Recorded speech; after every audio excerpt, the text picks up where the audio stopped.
Hoje nós vamos continuar com a série de mensagens, Grupo da Família, né? Só que hoje nós vamos falar sobre expectativa versus realidade. E a expectativa, ela nem sempre condiz com a nossa realidade. Pode colocar o...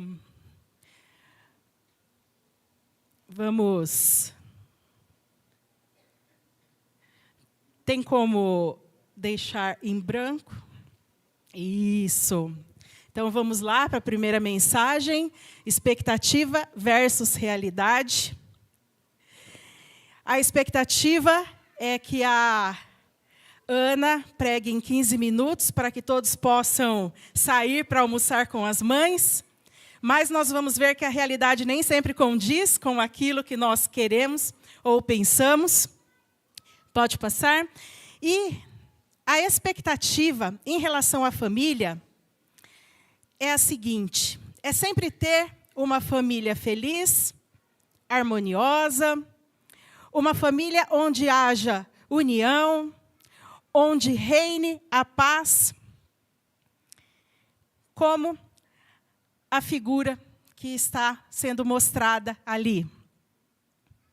A expectativa dos casais, quando se unem em matrimônio, sempre é de ter no cônjuge um companheiro, de ter no cônjuge um aliado, um amigo, e que o amor dure para sempre. Os pais, em relação aos filhos, têm a expectativa que eles cresçam, sejam obedientes, andem nos caminhos do Senhor. Então, é essa a expectativa que nós temos para os nossos filhos. Aqueles que ainda estão solteiros, a maioria, não sei se todos, mas é também de encontrar uma pessoa. A expectativa é também de formar uma família. Pode passar? Expectativa, então, é a situação de quem espera a ocorrência de algo ou sua probabilidade de acontecer. Ou seja, expectativa é algo que nós criamos, mas que nem sempre vai acontecer. Pode acontecer, como não. Agora, a nossa realidade, às vezes, ela pode ser diferente da nossa expectativa. Os fatos que nós queremos muito que aconteça, às vezes não acontecem. Provérbios 19, 21 diz assim: muitos são os planos no coração do homem, mas o que prevalece é o propósito do Senhor. Então, a realidade, pode passar, é tudo aquilo que existe de forma objetiva, independente da nossa percepção. A realidade é o que de fato acontece. Será que alguém aqui já passou por isso? De depositar as expectativas em algo e às vezes não deu certo, não foi como você planejou? Eu acho que todo mundo já aconteceu isso. Talvez tenha sido uma viagem que você planejou por meses, e essa viagem de última hora dá errado e não acontece. Talvez seja uma reunião de negócios onde você planejou toda uma apresentação linda, e na hora trava e você não consegue passar. Talvez seja um negócio que você montou na expectativa que aquilo fosse um sucesso. Só que o sucesso, ele não veio. Talvez seja a expectativa no seu serviço de ser reconhecido. E você não está sendo reconhecido da forma que você esperou. Ou também pode ser algo mais profundo. A expectativa que você colocou em seu cônjuge quando você se casou. Você tinha a expectativa que seria tudo lindo, que seria tudo maravilhoso. Mas aí vêm os problemas do dia a dia. Você começa a perceber que seu cônjuge tem defeitos, mas que você também tem defeitos. E aí é um desafio alinhar a realidade com aquilo que nós esperamos. Para as mamães e para os papais, muitas vezes nós colocamos tanta expectativa nos nossos filhos, mas eles seguem por outro caminho, que às vezes nós nunca imaginaríamos que isso fosse acontecer. E a gente pensa, puxa vida, desde pequeno eu criei esse menino na igreja, nos caminhos do Senhor, e agora ele está longe. E às vezes a realidade é bem diferente. Aqueles que estão solteiros, procurando alguém para poder se unir em matrimônio. Como está difícil, como a realidade é difícil. E você não tem encontrado, às vezes, uma pessoa que professe da mesma fé, uma pessoa na qual você diz, é esse ou é essa. Abram comigo o texto de João, capítulo 2,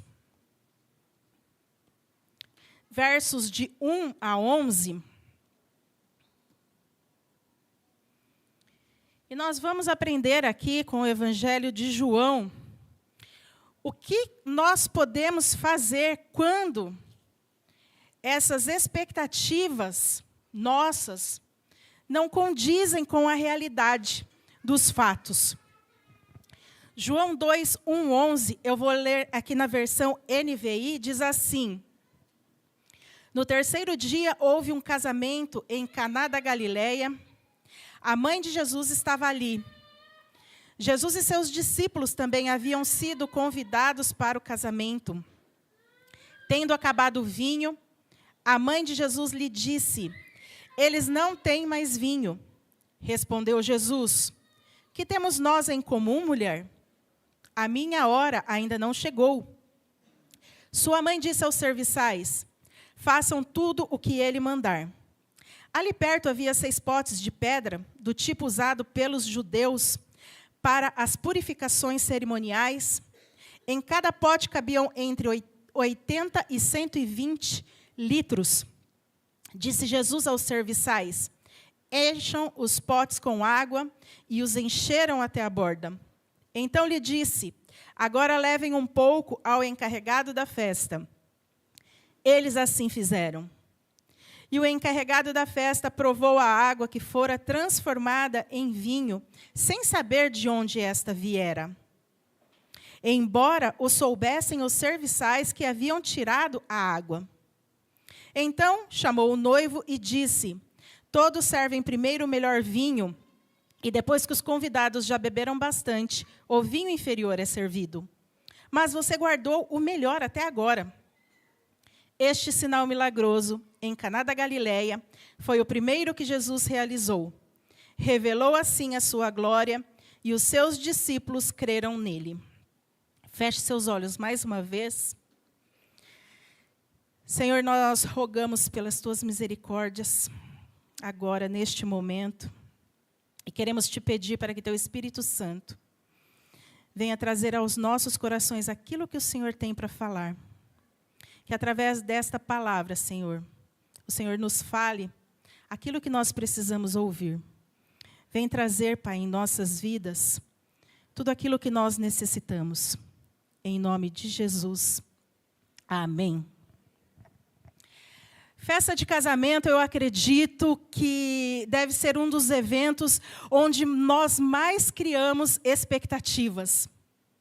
Os noivos criam as expectativas, os convidados, os amigos, os pais, os padrinhos, porque é muita coisa para resolver.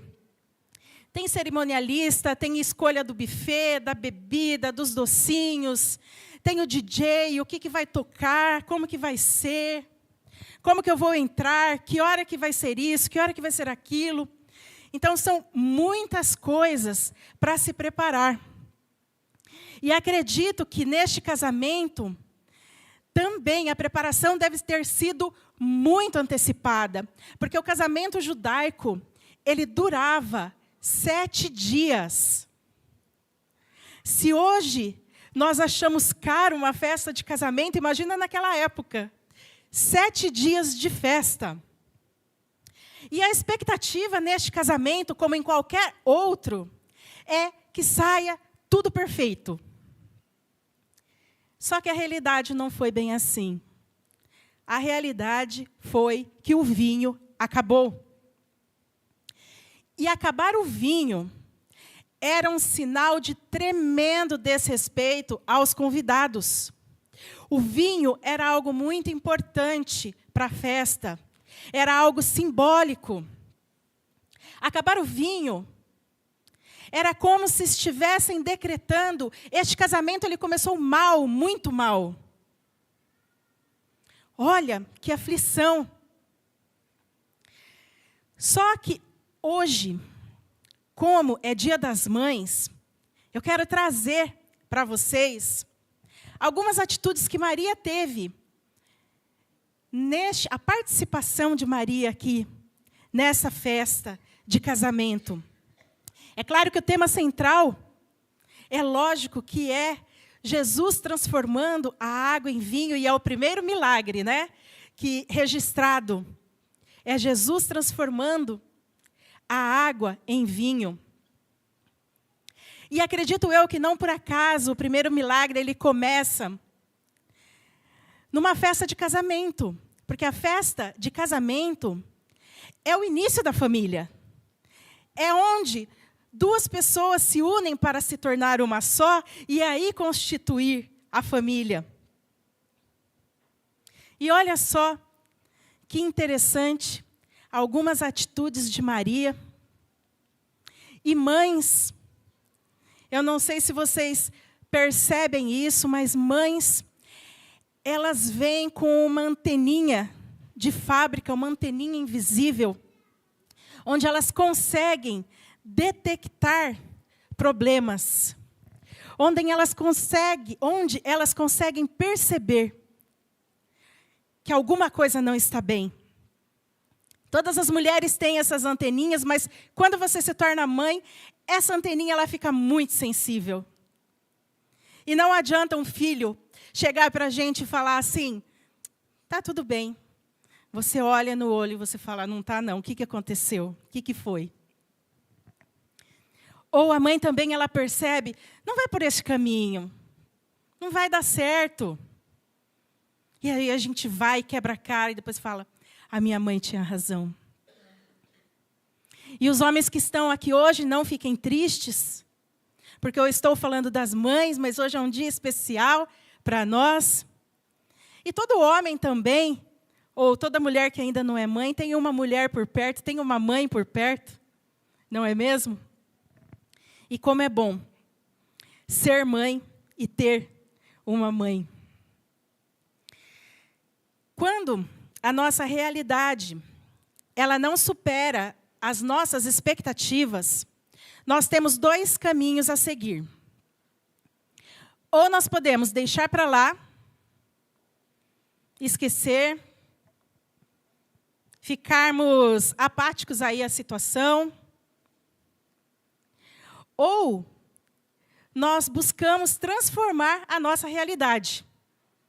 Se a realidade não está acontecendo conforme a minha expectativa, o que eu vou fazer? Eu prefiro buscar uma transformação na minha realidade. Então, comecem a pensar sobre isso. Qual o caminho que vocês querem seguir?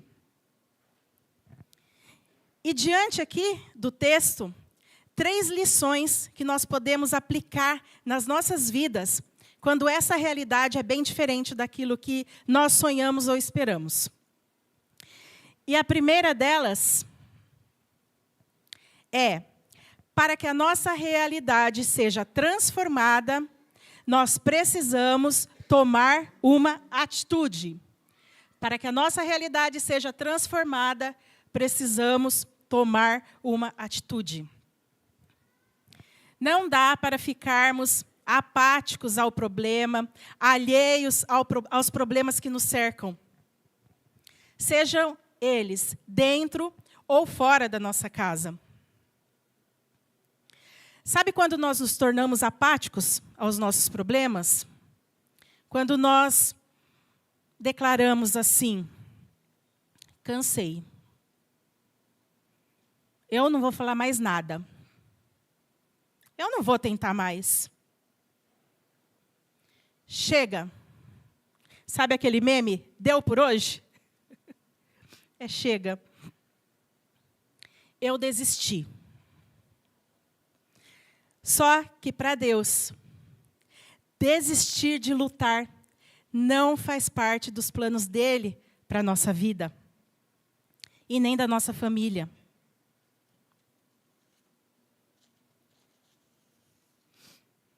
E olha só, o Criador, foi Ele que instituiu a família. A família, ela não vem criada por uma convenção social ou algo do tipo. A família foi algo criado por Deus, planejado por Deus, lá no início, lá em Gênesis.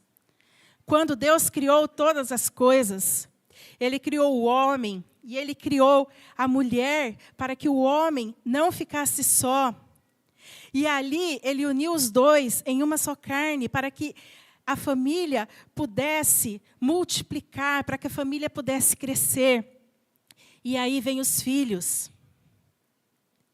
Então, de fato, Deus não nos criou para que nós andássemos sós.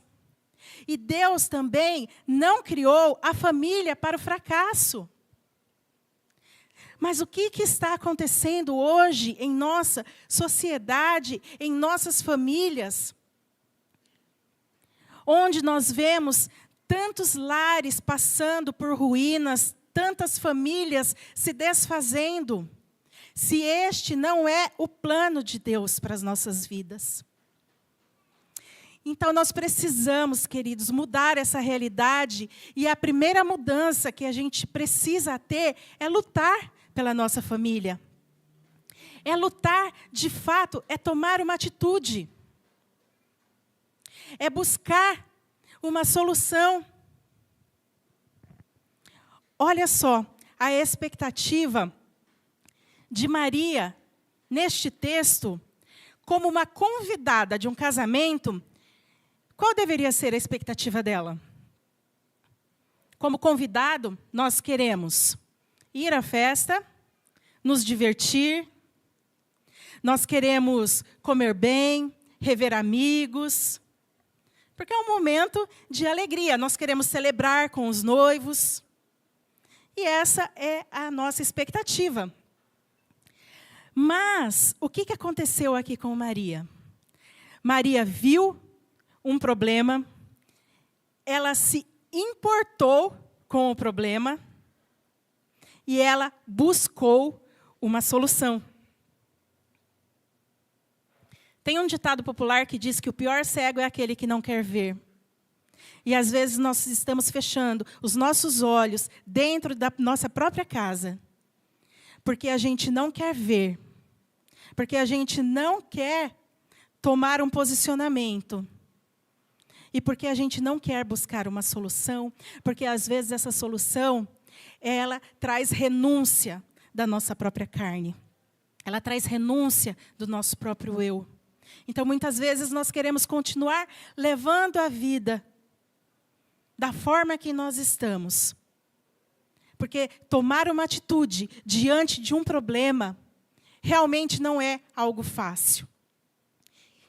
Mas a boa notícia é que nós temos a ajuda que vem do alto, do nosso Pai glorioso, misericordioso. E nós não vamos estar sozinhos ou sozinhos nessas atitudes, porque Deus, Ele vai estar conosco. Nós podemos até nos lamentar, nós podemos chorar. Como aconteceu com Neemias, né? No livro de Neemias, lá no capítulo 1, conta que quando ele viu toda a dificuldade, né, que ele ficou sabendo da dificuldade que o seu povo estava passando, quando ele ficou sabendo que Jerusalém estava completamente destruída, à mercê de ataques dos inimigos. A palavra diz que ele também sentou e chorou e lamentou. Só que, como Neemias, nós precisamos nos levantar. E ele levantou, e orou, e jejuou, e agiu. E é nesse exemplo que nós precisamos nos focar. Diante de um problema, chore, lamente, mas se levante. Ore, jejue. Jejue por aquilo que você não tem mais esperança. Jejue por aquilo que é uma causa impossível aos seus olhos. Porque para Deus nada é impossível. Busque em Deus. E olha só a atitude que Maria teve. Ela foi se reportar até aquele que era um outro convidado da festa. Jesus. E esse vai ser um ponto que nós vamos ver. Mas antes da gente passar para esse próximo ponto, eu só queria repetir mais uma vez a atitude de Maria. Ela viu, ela se importou e ela buscou uma solução. E a cruz de Deus para a nossa vida é Deus dizendo para nós: eu vi e eu me importo com o seu problema. E Jesus veio como uma solução definitiva para a minha vida e para a sua vida. Através de Jesus, nós temos a esperança de ter tudo renovado em nossas vidas, de ter transformação de fato na nossa realidade, que muitas vezes não é aquilo que nós estamos esperando. E agora sim, a nossa segunda lição. Para que a nossa realidade ela seja transformada, nós precisamos ir até a pessoa certa, Jesus. Mais uma vez, para que a nossa realidade seja transformada, precisamos ir até a pessoa certa, Jesus. Olha que atitude inusitada que Maria teve. Ela chegou para Jesus, que era um outro convidado da festa, e falou assim: acabou o vinho. Inusitada por quê? Porque se nós somos convidados para uma festa, e a gente vê um problema acontecendo, a nossa atitude vai ser ou ficar quietos, porque, afinal, nós não temos nada a ver com isso, nós somos apenas um convidado, ou nós vamos nos reportar a quem é o organizador da festa, ou aos donos da festa, ou a alguém da família. Não é assim que nós agiríamos? Só que Maria, o que ela fez? Ela foi até Jesus. E sabe por que ela foi até Jesus? Porque ela sabia que Jesus era filho dela. Mas, acima de tudo, Jesus é o Filho do Deus Altíssimo. E Jesus poderia tomar parte daquela situação. E ele poderia fazer algo para transformar a vergonha daqueles noivos, a vergonha que eles passariam, em algo bom. E ela chegou até Jesus e falou: o vinho acabou. E qual foi a resposta de Jesus? Que temos nós em comum, mulher? A minha hora ainda não chegou. Essa atitude de Jesus, ela pode até parecer como algo rude que Jesus tenha falado à sua mãe. Pode até demonstrar, talvez, aos nossos olhos, um desrespeito. Mas não foi nada disso. Não é nada disso, porque Jesus, ele veio para fazer a vontade de seu Pai, e não de homens. Por isso ele disse: ainda não é chegada a hora. Na hora certa, o meu Pai, Ele vai agir. Jesus era obediente, sim, à sua mãe. Mas, acima de tudo, Ele era obediente ao seu Pai. E Ele tinha um propósito para cumprir aqui na terra. Não um propósito de homens, mas propósito de Deus, o nosso Pai. E o que Maria fez após essa resposta? Foi lá e disse aos serviçais: façam tudo o que Ele mandar. Maria, ela confiou. Quantas vezes que a gente entrega algo para Jesus? Quantas vezes a gente entrega um problema para Jesus, mas depois a gente resolve fazer do nosso jeito? São muitas as vezes.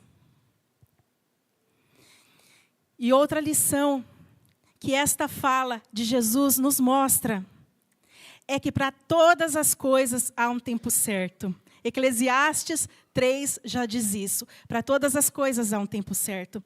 E às vezes, não é hora da gente receber um milagre. E Jesus vai falar para a gente: calma, ainda não chegou a hora. Mas o espera de Deus não significa que Ele não vai fazer. O espera de Deus é assim: tenha confiança, continue orando, continue clamando, continue buscando. Porque a palavra de Deus diz: se vocês me buscarem de todo o coração, vocês me acharão. Eu me deixarei ser encontrado por vocês. E é isso, queridos. Entrega o teu caminho ao Senhor, confia nele, e o mais Ele fará. Salmos 37, 5. E, em terceiro lugar, para que a nossa realidade ela seja transformada, nós precisamos obedecer. Nós precisamos entregar os nossos problemas. Nós precisamos confiar os nossos problemas a Deus.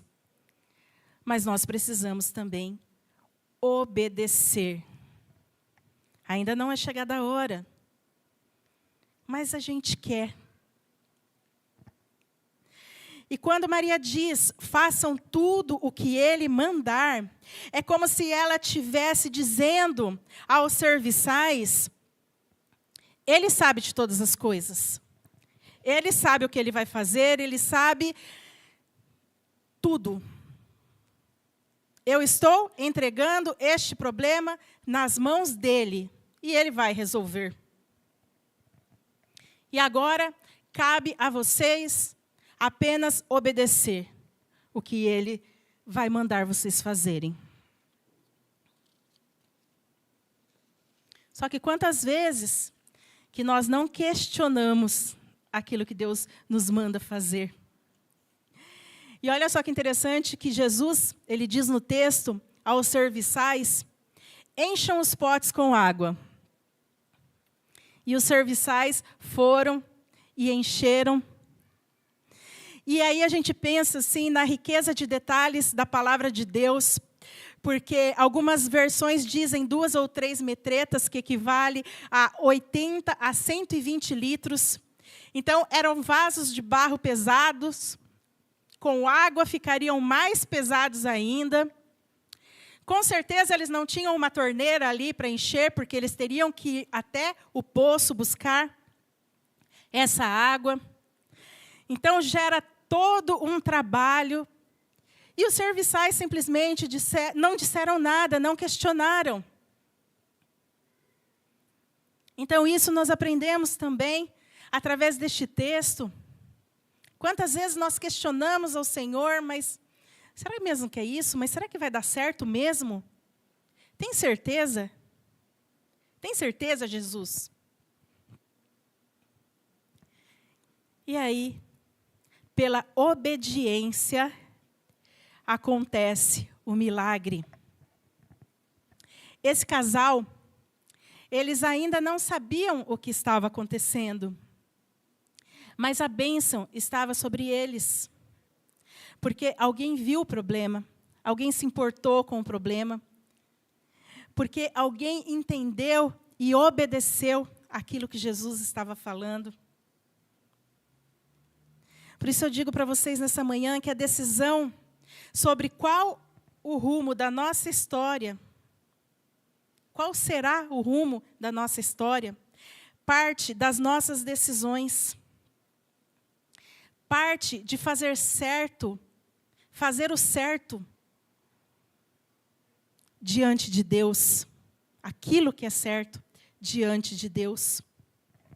E a obediência, ela está diretamente ligada com o amor que a gente tem pelo Pai.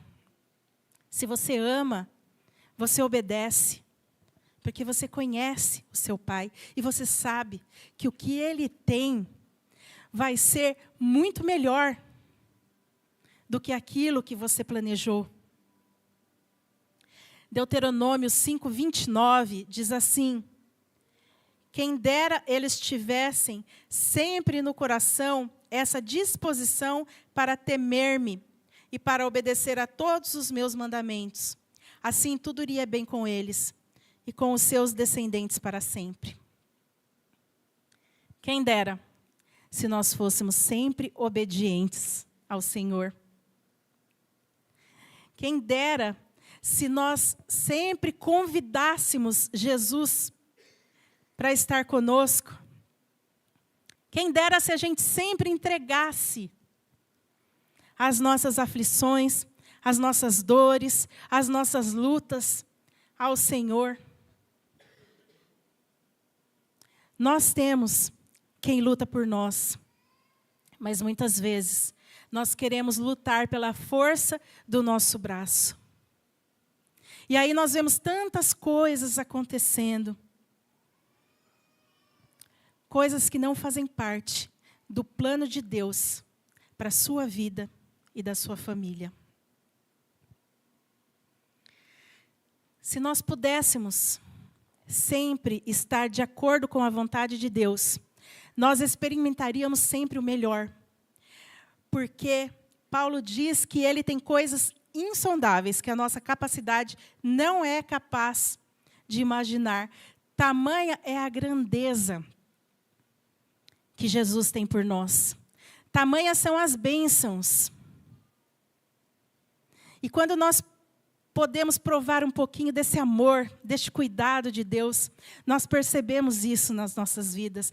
Quando nós podemos, a gente pensa assim, puxa vida, eu pedi isso e Deus fez muito mais por mim. E Jesus, Ele não transformou este vinho em qualquer vinho. Ele transformou este vinho no melhor vinho que existia.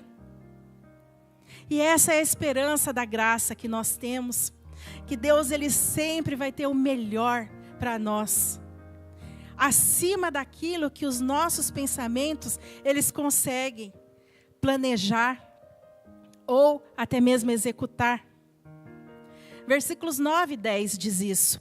O encarregado da festa provou a água que fora transformada em vinho, sem saber de onde este viera, embora o soubessem os serviçais que haviam tirado a água.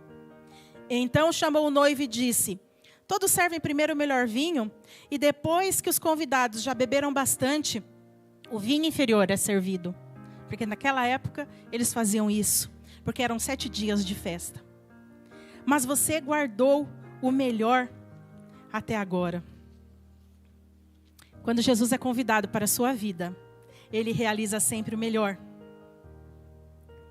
E é isso que Ele quer fazer com a sua realidade hoje. Eu queria chamar o grupo de louvor para vir aqui à frente. E diante desta palavra, eu tenho 2 perguntas para fazer para vocês. Se vocês puderem agora, por um momento, fechar os seus olhos, abaixar sua cabeça e não se preocupar com quem está do lado, com o que está acontecendo, mas pense, este momento é você com Deus. você com Jesus.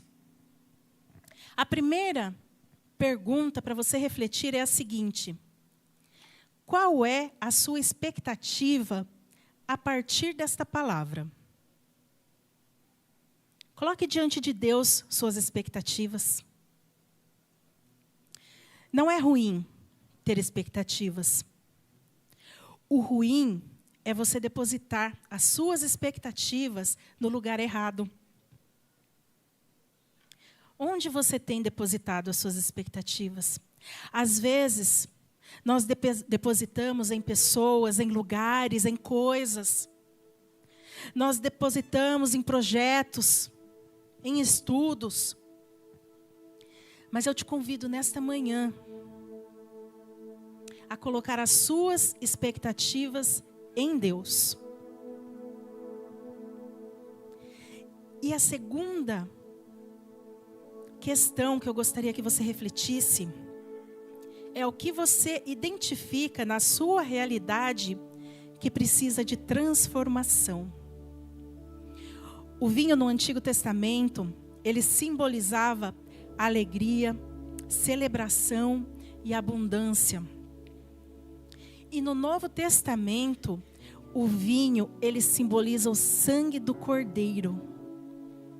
Cristo verteu o seu sangue na cruz para que hoje você tenha acesso à vida, às promessas, aos milagres, à transformação. E a boa notícia é que hoje tem vinho sendo derramado para todo mundo. Porque o milagre da cruz já aconteceu. Hoje tem vinho vertendo da cruz para trazer alegria para aqueles que estão tristes, para trazer ânimo para aqueles que estão abatidos, para trazer força ao cansado. Hoje tem esse vinho vertendo para as causas que você considera impossível. Coloque agora presente diante de Deus o que precisa ser transformado na sua vida. Peça essa transformação, mas peça primeiro essa transformação pessoal que vem de dentro para fora. Nós temos muito costume de pedir: Senhor, muda aquela pessoa, muda meu marido, minha esposa, muda meu chefe, muda meu líder. Mas não, o Senhor quer começar a mudar a partir de você. Então deixe que o Senhor venha transformar a sua vida nesta manhã. Diga a Ele: Senhor, eu quero depositar, Pai, as minhas expectativas em Ti. Transforma, Pai, a minha realidade. Transforma, Senhor, tudo aquilo que precisa ser transformado dentro de mim. Espírito Santo de Deus, sonda o meu coração. Veja, Senhor, quais são os caminhos que não condizem com a Tua vontade. E me mostra, Senhor, onde eu preciso ser transformada, quais as atitudes eu preciso ter nesta manhã para ver essa transformação. Eu quero, Deus, ver o milagre na minha vida. Eu quero receber deste vinho de alegria. Eu quero, ó Deus, que as minhas vestes elas sejam trocadas. Manifesta, Senhor, a Tua glória, o Teu poder. Manifesta, Senhor, o Teu Espírito Santo sobre o Teu povo. Nós intercedemos, ó Deus, Pai Todo-Poderoso, para que o milagre na vida de cada irmão, de cada irmã, possa chegar. É o Senhor que determina, é o Senhor que sabe o tempo, a hora. Mas que enquanto este milagre não chegar, nós possamos permanecer firmes na fé, permanecer confiantes em Ti, crendo, clamando, orando, jejuando. Traz vida nova, Senhor. Traz vida nova para cada um que está ouvindo esta mensagem, Senhor. Em nome de Jesus. Amém e amém. Eu quero convidar vocês a se levantarem agora. para que nós possamos declarar esta canção na vida das nossas famílias. Eu não sei se sua família está aqui hoje, mas se estiver, se junte a ela. Se não estiver, coloque diante de Deus, apresente diante de Deus a sua família. E consagre toda a sua família ao Senhor. Se hoje está faltando alguém aqui, consagre ao Senhor para que essa pessoa ela possa estar presente com você, para que ela possa crer e aceitar que Jesus é o caminho, a verdade e a vida. Há muitos anos atrás, quando eu me converti lá no Japão, o Senhor me deu uma palavra, um versículo, e eu nem sabia onde estava esse versículo. E esse versículo veio ao meu coração e dizia assim: eu e minha casa serviremos ao Senhor. Eu não sabia em que contexto estava, mas eu recebi essa palavra, eu e minha casa serviremos ao Senhor, como uma promessa de Deus para a minha vida. E por muitas vezes, eu não via minha casa servindo ao Senhor e eu falava: Senhor, essa palavra não foi dada para mim como promessa? O que está acontecendo? E muitas vezes eu orava, eu ajoelhava. Às vezes até no banheiro, porque a gente morava num apartamento muito pequeno lá no Japão. E às vezes não tinha lugar para orar. E eu ia no banheiro para me ajoelhar e para orar, porque eu falei, às vezes as pessoas elas vão ver da minha casa e não vão entender. E o milagre, ele acontece na vida de todos. E hoje, o meu milagre, eu posso ver que é a minha família servindo ao Senhor. Hoje eu posso ver meu marido, meus filhos, servindo e servindo com alegria. Então não desistam, meus queridos. Orem pelas suas famílias, pelos seus filhos, pelos seus pais, pelos seus cônjuges. Porque o milagre também vai chegar na vida de cada um de vocês. Vamos cantar essa canção.